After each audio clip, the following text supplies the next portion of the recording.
Hello everyone. आज date है 2 जून 2023 और द हिंदू न्यूज एनालिसिस में आपका स्वागत है। इस वीडियो में हम द हिंदू की इंपोर्टेंट न्यूज को एग्जाम के पॉइंट ऑफ व्यू से डिस्कस करेंगे। नीचे डिस्क्रिप्शन बॉक्स में telegram channel volcano IAS academy का लिंक दिया हुआ है। आप telegram channel volcano IAS academy के साथ में जुड़ सकते हैं। वहां पर हर exam means UPSC, state PCS and other exams के पॉइंट ऑफ व्यू से काफी इंपॉर्टेंट इन्फॉर्मेशन आप सभी के साथ में शेयर की जाती है। तो चलो स्टार्ट करते हैं। वीडियो को स्टार्ट करेंगे एक ज्योग्राफिकल बेस्ड क्वेश्चन के साथ में। और आज आपका क्वेश्चन ये है कि कामचाट का पेनिनसुला को आपको मैप में व्यू करना है। फिर इससे रिलेटेड हर इंपॉर्टेंट फैक्ट्स को एंड इन्फॉर्मेशन को कमेंट बॉक्स में टाइप करना है। कल हमने आपसे क्वेश्चन पूछा था फिनलैंड कंट्री को लेकर के। तो फिनलैंड जो है वो नॉर्दर्न यूरोप में नॉर्डिक कंट्री के रूप में लोकेटेड है। इसके बॉर्डर एरियाज को अगर हम डिस्कस करें तो फिनलैंड कंट्री अपनी बॉर्डर शेयर करता है Norway, Sweden and eastern part पर रशिया कंट्री के साथ में।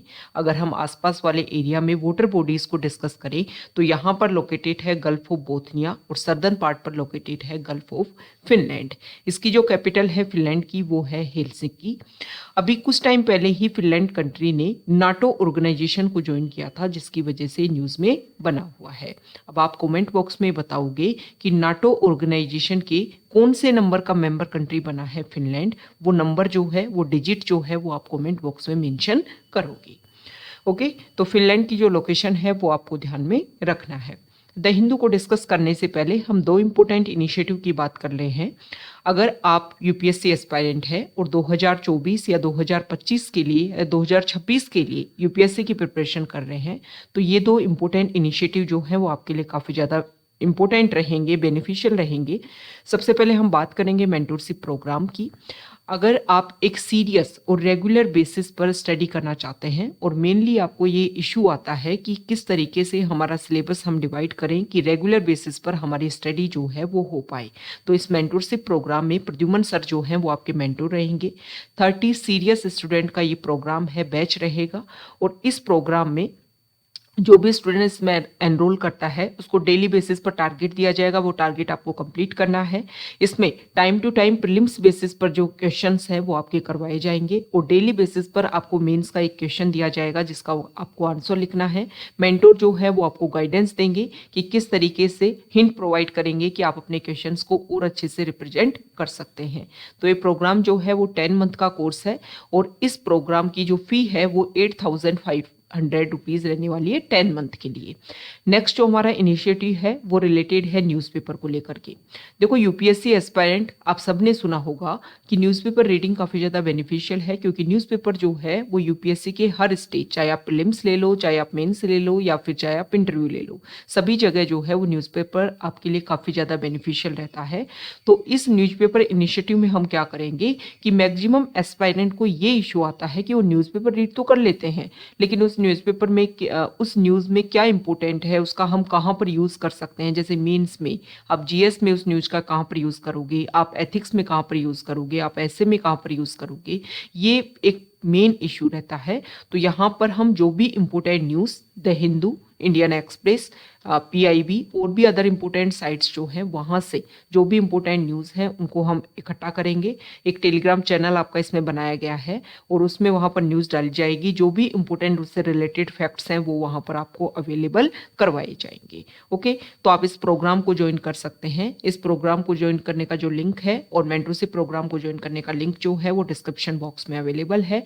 और डिकोडिंग ऑफ न्यूज़पेपर इनिशिएटिव के जो चार्जेस है पर मंथ बेसिस पर रहेंगे इसके 89 रुपीज़ पर मंथ। ओके, तो आप इसको ज्वाइन कर सकते हैं, ये आपके लिए काफ़ी ज़्यादा बेनिफिशियल रहेगा। मीन्स आप करंट अफेयर का जो एक मेन इशू रहता है कि हम कहाँ से रीड करें, हमारा ये न्यूज़पेपर कंप्लीट नहीं हो पा रहा, ये पॉइंट क्लियर नहीं हो पा रहा, तो आप एक न्यूज़पेपर और करंट अफेयर का जो भी बेसिक क्राइटेरिया है उसको कंप्लीट करने की रिस्पॉन्सिबिलिटी वोल्केनो टीम लेती है। आप अपना स्टैटिक पार्ट जो है उसके ऊपर फोकस कीजिए और इस तरीके से आपकी जो प्रिपरेशन है वो काफ़ी स्मूथ तरीके से कंप्लीट हो जाएगी। द हिंदू को अगर हम डिस्कस करें तो फर्स्ट इंपॉर्टेंट न्यूज़ है द हिंदू के फ्रंट पेज पर। और आप सभी को पता है हमारे इंडिया के नॉर्थ ईस्ट में मणिपुर स्टेट जो है वहाँ पर काफ़ी ज़्यादा इशू देखने को मिल रहा है। हमारे यूनियन होम मिनिस्टर जो है वहाँ के विजिट पर हैं, तो उन्होंने अश्योर किया है कि जब से मणिपुर में वायलेंस स्टार्ट हुआ है तब से काफ़ी ज़्यादा एफआईआर जो है वो रजिस्ट्रेशन देखने को मिली है। तो एक तो उन्होंने बोला है कि जुडिशियल जो है वो एक कमीशन बनाया जाएगा जिसको retired high court chief justice जो है वो हेड करेंगे। और ये कमीशन जो है जो भी यहाँ पर वायलेंस हुआ है उसकी प्रोब करेगा, जांच करेगा कि क्या इशू रहा, किसकी वजह से ये प्रॉब्लम जो है वो देखने को मिली। दूसरा, यहाँ पर जो भी एफआईआर रजिस्टर हुई हैं उनके लिए एक स्पेशल सीबीआई टीम जो है वो बनाई जाएगी जो विदाउट एनी बायस इस इशू को, ये जो भी एफआईआर है उन सबको एग्जामिन करने का काम करेगी, जो भी प्रॉब्लम है उनको सॉल्यूशन प्रोवाइड करने की कोशिश करेगी। यहाँ पर जो है, जो हमारे यूनियन होम मिनिस्टर हैं उन्होंने बोला है कि 2008 में जो कुकी कम्युनिटी और वहाँ की मणिपुर गवर्नमेंट और सेंट्रल गवर्नमेंट ने मिलकर के जो सस्पेंशन ऑफ ऑपरेशन एक इनिशिएटिव लॉन्च किया था, इसमें कुकी कम्युनिटी के लोग जिनके पास में वेपन थे उनको लेकर के एक डेजिग्नेटेड जगह पर रखा गया। लेकिन अभी प्रेजेंट टाइम में वायलेंस जब देखने को मिला और जब इन एरियाज को रिव्यू किया गया तो देखने को मिला कि जो वेपन्स हैं वो एक तरीके से जिस स्थिति में, जिस कंडीशन में रखे गए थे वैसे नहीं है, मतलब उनको उनके साथ में छेड़छाड़ की गई है। तो यहाँ पर यूनियन होम मिनिस्टर ने बोला है कि जो भी कुकी कम्युनिटी से रिलेटेड लोग हैं और जिन्होंने ये सारे इशू में उनका इन्वॉल्वमेंट है तो वापस से जो भी उनके वेपन्स हैं उनको एक तरीके से जमा करवा दे और ये जो प्रॉब्लम है इनको एक गवर्नमेंट लेवल पर इन इशू को सॉल्व करने की रिस्पॉन्सिबिलिटी जो है वो हमें दे। ओके तो यूनियन होम मिनिस्टर ने बोला है कि I want to send a strong message to SOO groups that any kind of violation of SOO pact will be taken sternly. Terms of agreement will be strictly monitored. मतलब 2008 में ये जो suspension of operations जो agreement हुआ था इसको काफ़ी strict level पर इम्प्लीमेंट करने की हम कोशिश कर रहे हैं और इसको रिव्यू किया जा रहा है। तो जो भी इसमें इन्वॉल्व होते हुए दिखेंगे उनके खिलाफ में एक्शन जो है वो लिया जाएगा। तो कल के न्यूज़पेपर में हमने मणिपुर की जो लोकेशन है वो डिस्कस की थी, क्योंकि यूनियन होम मिनिस्टर ने बोला कि जो हिली एरियाज है उनको डायरेक्टली कनेक्टिविटी जो है वो इम्फाल के थ्रू ना दे करके एयर कनेक्टिविटी प्रोवाइड की जाएगी आइजोल और गुवाहाटी जो रीजन है वहाँ से। जो उनकी लोकेशन, उनका मैप जो है वो हमने डिस्कस किया था। नेक्स्ट इंपॉर्टेंट न्यूज़ है यहाँ पर देखिए स्टेट पेज पर, और यहाँ पर जो है आप सभी को पता है अभी कर्नाटका में असेंबली के इलेक्शन हुई तो वहाँ के जो डेप्यूटी चीफ मिनिस्टर जो बने हैं इन्होंने पहले कावेरी रिवर जो है उसके वोटर को लेकर के कुछ स्ट्रिक्ट स्टेटमेंट दिए होंगे। तो इसको लेकर के तमिलनाडु गवर्नमेंट ये बोल रही है कि वो मेकदातु रिवर प्रोजेक्ट जो है उसको एस्टेब्लिश करेंगे, मेकदातु डैम बनाएंगे जिसकी वजह से कावेरी रिवर के वोटर को वो रोकेंगे और इसकी वजह से तमिलनाडु जो स्टेट है उसको इशू क्रिएट होगा। लेकिन यहाँ वहाँ के जो डिप्टी चीफ मिनिस्टर जो है उन्होंने बोला है कि देखो ये जो वाटर है इसकी अवेलेबिलिटी दोनों ही स्टेट को होगी और हम ऐसा कुछ भी नहीं करेंगे कि इसकी वजह से तमिलनाडु स्टेट को जो प्रॉब्लम है वो क्रिएट हो। तो कावेरी रिवर के ऊपर ये प्रोजेक्ट एस्टेब्लिश करने का जो प्रोसीजर है वो काफ़ी लंबे टाइम से चल रहा है। अगर हम बात करें कावेरी रिवर के बारे में तो कावेरी रिवर जो है वो कर्नाटका और तमिलनाडु स्टेट के बीच में फ्लो करती है और यहाँ पर मेकदातु रिवर प्रोजेक्ट बनाने की बात की जा रही है। देखो अगर हम बात करें तो जो तमिलनाडु रिवर है वो काफ़ी ज़्यादा डिपेंडेंट है कावेरी रिवर के वाटर की अवेलेबिलिटी को लेकर के। और सबसे इम्पोर्टेंट बात ये है कि ये जो इशू है ना कावेरी रिवर डिस्प्यूट जो है, वाटर डिस्प्यूट, ये अब का नहीं है। अगर हम ब्रिटिशर्स के टाइम के भी बात करें तो जो मद्रास रीजन जो है और मैसूर रीजन जो है उसके बीच में उस टाइम में भी क्लैश देखने को मिलता था इस रिवर के वाटर को लेकर के।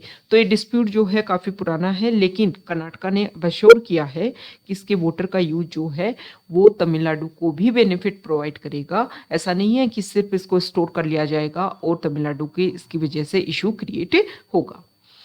नेक्स्ट इंपॉर्टेंट आर्टिकल है टेक्स्ट पेज पर, और यहाँ पर जो आर्टिकल है तो देखो अभी हमारे इंडिया में जम्मू एंड कश्मीर का जो रेसी डिस्ट्रिक्ट है वहाँ पर लिथियम के स्टोर्स देखने को मिले हैं।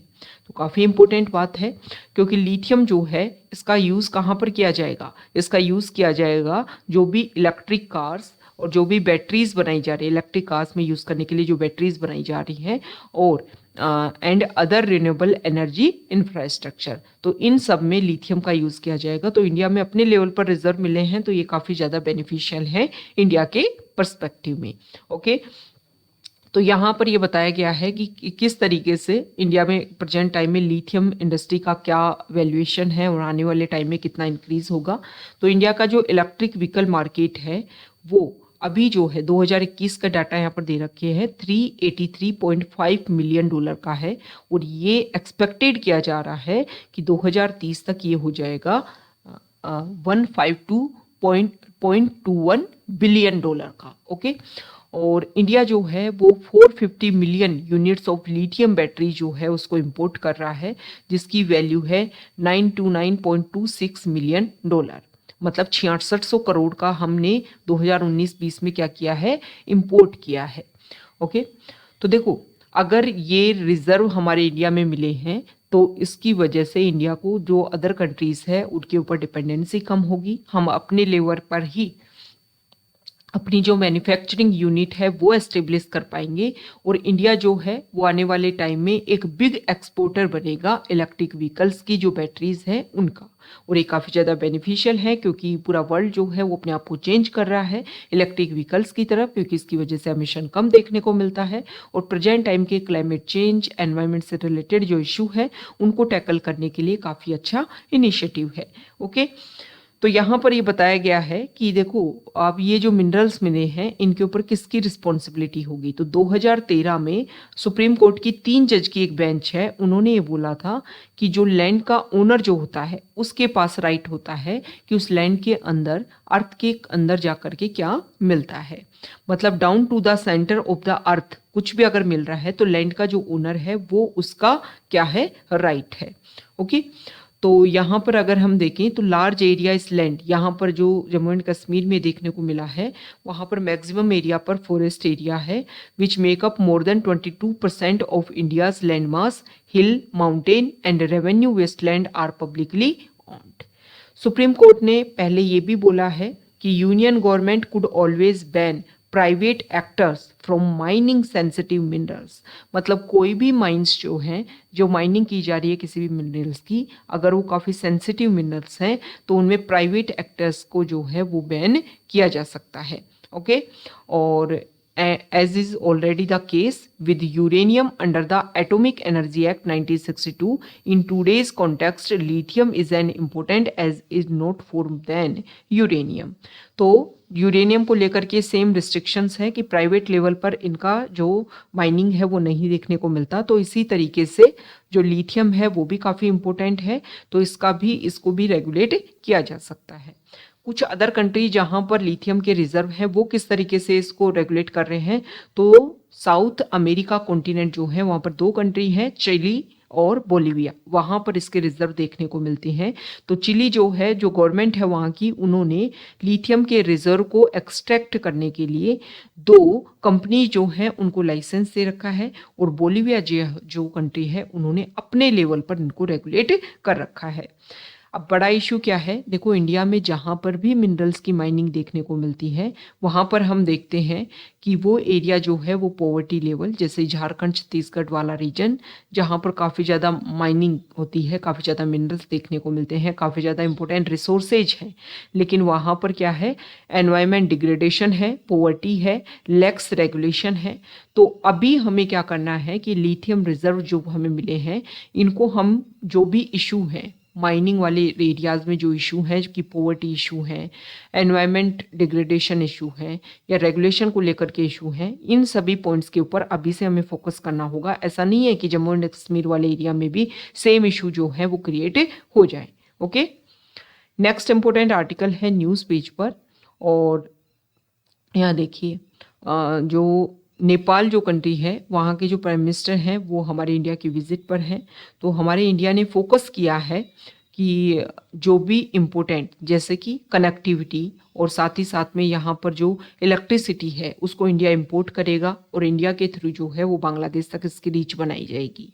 एनर्जी, ट्रांसपोर्ट, इनको लेकर के कुछ पैक्ट्स जो हैं वो इंडिया और नेपाल ने साइन किए हैं।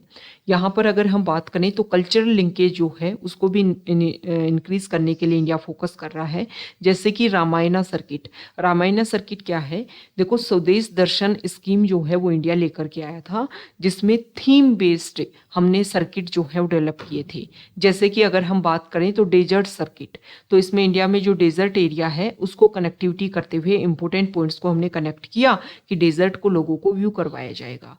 जैसे कि अगर हम बात करें तो जो बुद्धा सर्किट जो है, जिसमें गौतम बुद्ध से रिलेटेड जो भी इंपॉर्टेंट साइट्स हैं उनको हम कनेक्टिविटी प्रोवाइड करें रेलवे के थ्रू, बसेस के थ्रू, और फिर वहाँ पर जो भी पिलग्रिम साइट को टारगेट करते हुए तो वहाँ पर सभी एरियाज को कवर करवाया जाएगा। तो इसी तरीके का एक सर्किट है रामायण सर्किट, जिसमें लॉर्ड श्री राम और उनकी वाइफ गॉडेस सीता माता जो है, इनसे रिलेटेड जो भी इंपॉर्टेंट साइट्स हैं उनको कनेक्टिविटी इसमें इस प्रोग्राम में दी गई है रामायण सर्किट में। तो इसमें जो जनकपुर है, जनकपुर लोकेटेड है कहाँ पर? जनकपुर लोकेटेड है अगर हम बात करें जो नेपाल स्टेट है वहाँ पर, नेपाल कंट्री में। और जनकपुर राजा जनक जहाँ के थे, जहाँ पर ऐसा बोला जाता है कि गॉडेस सीता जो है वो अर्थ के अंदर से जो है वो निकली थी। जब वो अपने खेत को प्लो कर रहे थे तो उस टाइम में अर्थ के अंदर से गॉडेस सीता जो है वो निकली। तो उनका जो एक तरीके से बर्थ पॉइंट जो है वो माना जाता है। तो उसको कनेक्टिविटी इंडिया जो है ये चाह रहा है कि रामायण सर्किट, हमारे इंडिया में 15 पॉइंट्स जो हैं वो हमने डिटेक्ट किए, किसके बेसिस पर? रामायण सर्किट एस्टेब्लिश करने के लिए। और उसमें जनकपुर को भी हम रेलवे कनेक्टिविटी, बस कनेक्टिविटी के थ्रू कनेक्ट करने की और अच्छे से सोच रहे हैं। तो इसके ऊपर भी इंडिया ने फोकस किया है। ओके, नेक्स्ट यहाँ पर जो आर्टिकल है, देखो अभी इंडिया का जो पार्लियामेंट का जो न्यू बिल्डिंग है उसका हमने इनॉग्रेशन किया, और यहाँ पर इंडिया ने इसमें क्या किया है कि अखंड भारत का एक मैप जो है, मुराल जो है वो यहाँ पर हमने एस्टेब्लिश किया है। तो लुम्बिनी जो एरिया है, लुम्बिनी एरिया जो गौतम बुद्ध का बर्थ प्लेस माना जाता है, तो इसमें इंडिया ने क्लेम किया है इस अखंड भारत मुराल में कि ये इंडिया का पार्ट है। इसको लेकर के जो नेपाल है वहाँ पर काफ़ी ज़्यादा प्रोटेस्ट जो है इस चीज़ को लेकर के हुआ है। ओके, तो लुम्बिनी की लोकेशन अगर हम देखें तो इंडिया और नेपाल का जो बॉर्डर एरिया है वहीं पर ये लोकेटेड है, और इसको इंडिया क्लेम करता है कि हमारे अंडर है। और इस तरीके का बुद्धा सर्किट जो है वो भी इंडिया ने फोकस किया है, जिसमें गौतम बुद्ध से रिलेटेड जो भी इंपॉर्टेंट साइट्स हैं उन सबको कनेक्टिविटी दी जाएगी, ताकि लोग जो हैं एक साथ गौतम बुद्ध से रिलेटेड जो भी इंपॉर्टेंट साइट्स जो हैं उनको विजिट कर सके। ओके, तो ये जो स्वदेश दर्शन जो स्कीम थी ना, इसमें इसी तरीके के 15 थीमेटिक सर्किट जो हैं वो आइडेंटिफाई किए गए थे। ओके, तो लुम्बिनी की जो लोकेशन है वो आपको ध्यान में रखनी है। नेक्स्ट इंपोर्टेंट आर्टिकल है, यहाँ देखिए, हाँ सॉरी, देखो हमारे जो एक्सटर्नल अफेयर्स मिनिस्टर हैं वो प्रेजेंट टाइम में है ब्रिक्स जो ऑर्गेनाइजेशन है उसकी मीटिंग को लेकर के साउथ अफ्रीका कंट्री में। तो वहाँ पर इंडिया जो है उन्होंने डिमांड की है कि यूनाइटेड नेशन सिक्योरिटी काउंसिल जो है उसको हम रिफॉर्म करवाएं। मतलब इसके जो 5 परमानेंट मेंबर्स हैं उसकी प्रेजेंट टाइम में सर्कमस्टेंसेज जो है वो चेंज हो रही हैं, और इंडिया जो है वो काफ़ी अच्छे से अपने आप को रिप्रेजेंट कर रहा है, ग्लोबल इशू जो है उनको टैकल करने में हेल्प कर रहा है। और साथ ही साथ में अगर हम बात करें तो यूनाइटेड नेशन के जो ह्यूमैनिटेरियन क्राइसिस को निपटने के लिए जो पीस कीपिंग मिशन है उसमें इंडिया ने सबसे ज़्यादा अपने ट्रूप्स को भेजा है। तो इन सभी बेसिस पर इंडिया को भी इसमें इंक्लूड किया जाना चाहिए। इसके लिए 4 कंट्रीज का ग्रुप है, G4 के नाम से हम जिसको जानते हैं, जिसमें शामिल है इंडिया, ब्राज़ील और जापान एंड जर्मनी। तो ये 4 कंट्री जो हैं वो डिमांड करते हैं कि यूनाइटेड नेशन सिक्योरिटी काउंसिल को अपडेट किया जाए। ओके, तो ब्रिक्स ऑर्गेनाइजेशन में भी इंडिया ने इसके ऊपर फोकस किया है, और इसमें ब्रिक्स ऑर्गेनाइजेशन में जो है ब्राज़ील जो G4 का भी मेंबर है वो भी इसमें शामिल है, रशिया शामिल है, इंडिया शामिल है, चाइना शामिल है और साउथ अफ्रीका शामिल है। ओके, स्टार्टिंग में ब्रिक था, फिर इसमें ब्रिक्स जो है वो साउथ अफ्रीका जुड़ा तो ये ब्रिक्स हो गया ये ऑर्गेनाइजेशन। तो देखो इंडिया मेंबर है तो हमारे लिए इंपॉर्टेंट हो जाता है, इसके बारे में बेसिक बातें आपको पता होनी चाहिए, कब ये एस्टेब्लिश हुआ था। ओके, तो यहाँ पर हम देख लेते हैं कि साउथ अफ्रीका में इसकी कहाँ पर मीटिंग हो रही है, और जो है यहाँ देखिए ये साउथ अफ्रीका है, केप टाउन में इसकी मीटिंग हुई है। और यहाँ पर अगर हम बात करें तो देखो इस मीटिंग के टाइम में जोहान्सबर्ग में प्रोटेस्ट देखने को मिल रहा है। अभी हम डिस्कस करेंगे कि क्यों इसको लेकर के प्रोटेस्ट देखने को मिल रहा है और क्या बेसिक इशू है जिसको हमें रेगुलेट करने की कोशिश की जानी चाहिए, और उसके बारे में अभी हम वर्ल्ड पे जब डिस्कस करेंगे ना तब हम उस पॉइंट को भी डिस्कस कर लेंगे।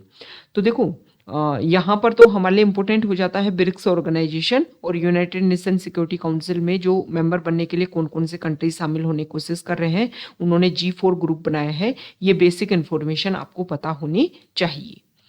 नेक्स्ट इंपॉर्टेंट आर्टिकल जो है तो यहाँ पर जो लॉ कमीशन है उन्होंने बोला है कि देखो सेडिशन जो लॉ है आईपीसी का पार्ट है 124A, उसके लिए बोला जाता है टाइम टू टाइम इस चीज़ को लेकर के बोला जाता है कि सेडिशन लॉ जो है वो ब्रिटिशर्स टाइम का रूल है, तो इसको क्या कर दिया जाना चाहिए, अबोलिश कर दिया जाना चाहिए।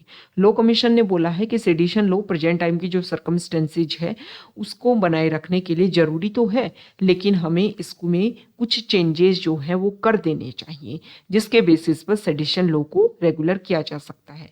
देखो इसको प्रोटेस्ट करने का मेन रीजन ये है कि जिन ब्रिटिशर्स ने हमारे ऊपर ये इम्प्लीमेंट किया था सेडिशन लॉ, और इसका मेन रीजन क्या था कि जब भी कोई जैसे कि जो भी हमारे इम्पोर्टेंट लीडर्स थे, जब ब्रिटिशर्स का रूल था इंडिया में, तो वो जो भी इम्पोर्टेंट स्टेटमेंट देते तो उनको खिलाफ में कि आपने ब्रिटिशर्स के खिलाफ में या ब्रिटिश के खिलाफ में जो है ये स्टेटमेंट दिया है तो हमारी इंटीग्रिटी सॉवरेनिटी उसको हम पहुंचा रहे हो, उसके बेसिस पर उनको अरेस्ट कर लिया जाता था जो भी हमारे इंपॉर्टेंट लीडर्स थे। तो यहाँ पर मेन प्रोटेस्ट का एक रीजन ये रहता है कि जिस सेडिशन लॉ को ब्रिटिशर्स ने इम्प्लीमेंट किया उन्होंने काफ़ी लंबे टाइम पहले ही इसको अबोलिश कर दिया, फिर इंडिया जो है वो क्यों अब तक इसको फॉलो किए जा रहा है। ओके, नेक्स्ट जो आर्टिकल है तो देखो यहाँ पर बताया गया है कि इंडिया ने टारगेट लिया था कि 2030 तक हम जितनी भी एनर्जी का यूज़ करेंगे उसमें हाफ जो है वो रिन्यूएबल एनर्जी होगी। तो यहाँ पर बताया गया है कि ये टारगेट जो है वो तो हम 2027 तक ही कंप्लीट कर लेंगे। मतलब जो 2030 तक जो टारगेट हम कंप्लीट करने वाले थे वो 2027 में ही हम अचीव कर लेंगे। यहाँ पर बताया गया है कि 2032 तक हम जो है वो कितना रिन्यूएबल एनर्जी से ही एनर्जी जनरेट करेंगे और किस तरीके से इसका यूज करेंगे। तो इस आर्टिकल में एक इम्पोर्टेंट बात बोली गई है कि देखो रिन्यूएबल एनर्जी हम जनरेट करेंगे किससे, सोलर एनर्जी के थ्रू, विंड एनर्जी के थ्रू।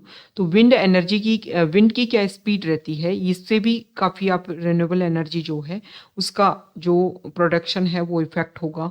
सोलर एनर्जी जो है वो आपको दिन में ही देखने को मिलती है तो इसकी वजह से भी इफेक्ट होगा। तो जितना टारगेट हम रख रहे हैं, हालांकि इससे कम जो प्रोडक्शन है वो देखने को मिल सकता है, लेकिन अगर हम बात करें तो मैक्सिमम इंडिया जो है उसकी डिपेंडेंसी रिन्यूएबल एनर्जी के ऊपर जो है वो 2030 तक देखने को मिलेगी। ओके, तो ये एक अनुमान है कि हम इसको कंप्लीट करेंगे। अब जो देखो इंडिया इसको कितना कमिट कर पाता है ये हमारे लिए इम्पोर्टेंट रहेगा। वैसे गवर्नमेंट ये कमिट कर रही है कि एवरी ईयर हम 50 गीगावाट जो है वो रिन्यूएबल एनर्जी का ऐड करेंगे। ओके, नेक्स्ट जो आर्टिकल है फॉरेन पेज पर, वर्ल्ड पेज पर, यहाँ पर हम डिस्कस करेंगे। सबसे पहले तो आप देखिए कि जो यूरोप जो कॉन्टिनेंट है वहाँ पर सर्बिया जो रीजन है और उसके पास में ही है एक कंट्री कोसोवो। तो कोसोवो में जो है वो प्रोटेस्ट देखने को मिल रहा है। और देखो सर्बिया जो है वो इस बात को लेकर के कोशिश कर रहा है कि ये किसका पार्ट है, सर्बिया जो है वो किसका, ये कोसोवो जो है वो सर्बिया का पार्ट है। ओके, और यहाँ पर जो भी कोसोवो में जो भी सर्बिया से रिलेटेड जो लोग हैं वो इस चीज़ को लेकर के प्रोटेस्ट कर रहे हैं। तो यहाँ पर यूएस जो है उन्होंने अपना नाटो ऑर्गेनाइजेशन के जो ट्रूप्स हैं उनको इंस्टॉल किया है ताकि ये जो इशू है वो देखने को ना मिल सके। ओके, तो हमारे लिए जो लोकेशन है ना वो कोसोवो की वो इम्पोर्टेंट हो जाती है। इसको आप देखिए, देखो ये है जो यूरोप कॉन्टिनेंट का मैप है और ये है कोसोवो, एक लैंड लॉक कंट्री है। इसके बॉर्डर एरियाज में अगर हम डिस्कस करें तो यहाँ पर है सर्बिया, ये बात करता है कि कोसोवो जो है हमारा पार्ट है। ये है अल्बानिया बोलता है कि कोसोवो हमारा पार्ट है। ओके, ये है मोंटेनेग्रो। यहाँ पर अगर हम बात करें तो ये है नॉर्थ मैसेडोनिया।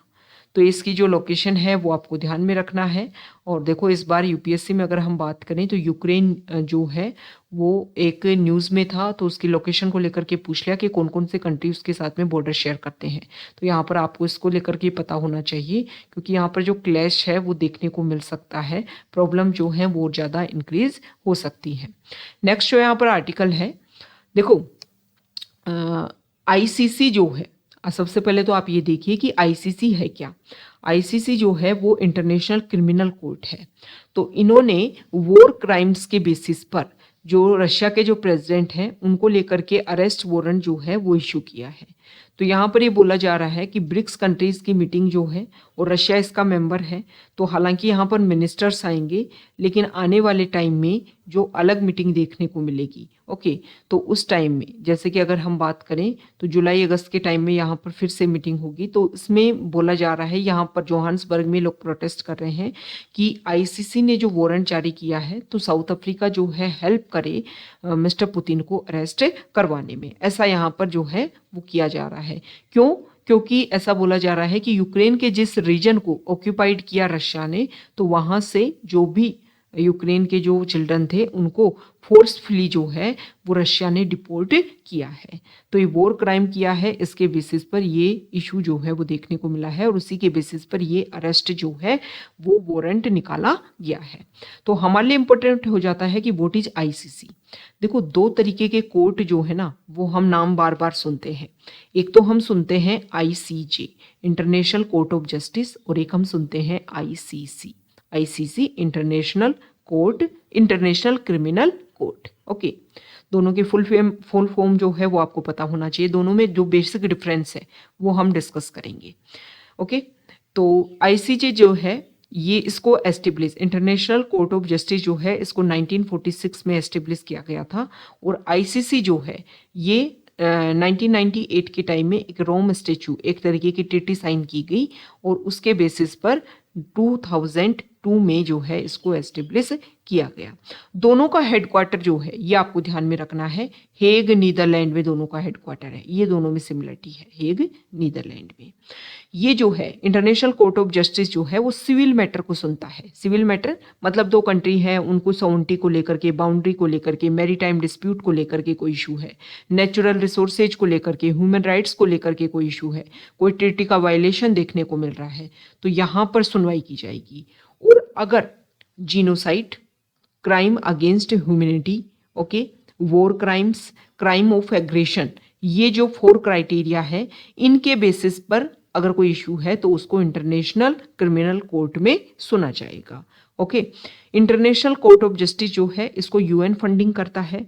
और यहाँ पर अगर हम फंडिंग की बात करें तो यहाँ पर रोम इंस्टीट्यूट जो एक ट्रीटी हुई थी उसके जो मेंबर कंट्रीज हैं वो इसको यहाँ पर फंडिंग प्रोवाइड करते हैं। पार्शली फंडिंग जो है वॉलेंट्री बेसिस पर जो कंट्रीब्यूशन है वो यूएन के लेवल पर भी देखने को मिलता है, या फिर गवर्नमेंट जो है वो वॉलेंट्री बेसिस पर भी यहाँ पर अपना कंट्रीब्यूशन कर सकते हैं।